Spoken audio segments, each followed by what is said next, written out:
All right, so we just did a unshielded Cat6 connector, and now I'm gonna show you how to terminate a shielded Cat6 connector. Very similar, but there's a few steps. We figured it was worth another video. What we're gonna need is Cat6 cable. We're gonna need a Cat6 crimper, some Cat6 ends, we need some snips, a tech driver, and then we have a Cat6 testing tool. So what you're gonna do is you're gonna start by scoring the cabling like I just did, just placing the scissors onto it, light squeeze and twist.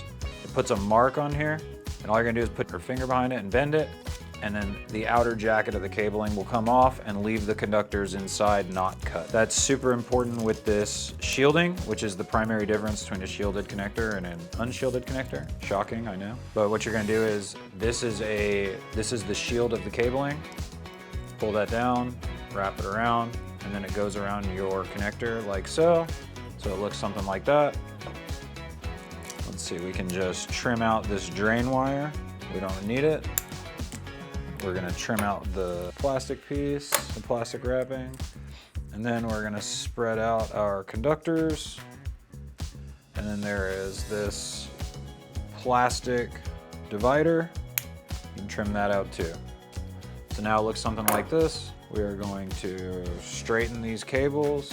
So with the unshielded cable, they're a little easier to make them line up, so you don't necessarily need to prep these conductors before you try to put them in the connector. But with these, they're pretty stout, so it's easier to do it all right now before you try to line anything up. You'll notice that their twists kind of like run with it, and it makes it difficult to line them up getting into the connector. It looks something like that, right? It's got all these twists and rotations in it. You want to get rid of that. Take your snips, you got the notches in your snips, and you're just gonna lean it on there and pull them up. So basically it looks like that. Use the notch, pull, boom. Use the notch, pull.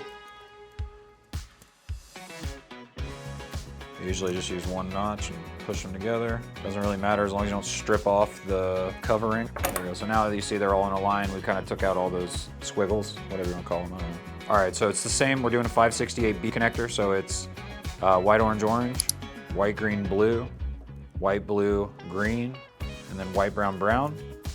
So now we don't have to fight with it as much because we already lined them all out.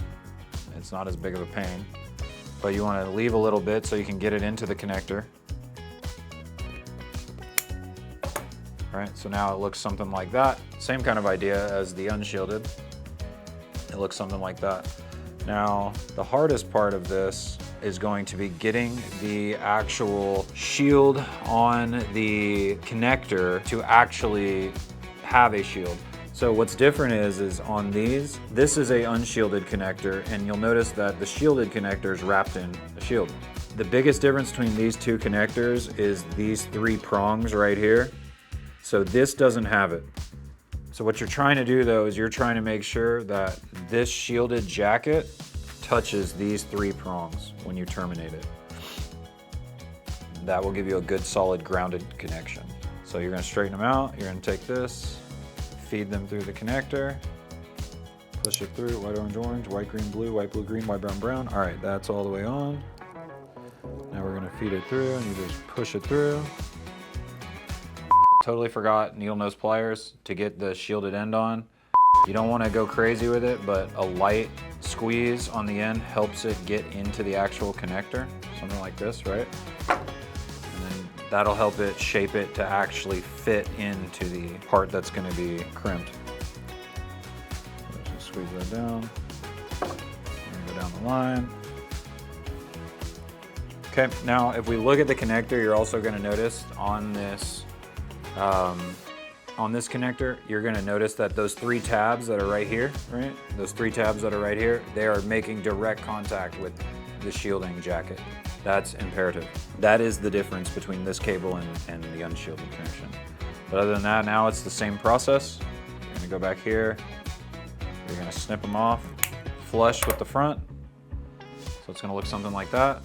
Right. And then you're going to pull it back and make sure that you are crimping onto the jacket, not the conductors. So now that's ready for crimping. Put it on here, just one more check and crimp. Okay. Now you have a terminated end, but you still have all this jacket hanging out. Everybody knows that that's wrong. So you just gotta remove it. The way I do that is I just lift it up, give it a little clip right underneath the head, pull off as much of it as I can, and that's a shielded Cat6 end. All right, so we have terminated both ends. There's only one step left. Plug in one side, plug in the other side. You can see how stout this cable is, it just stands up. There you go. Done.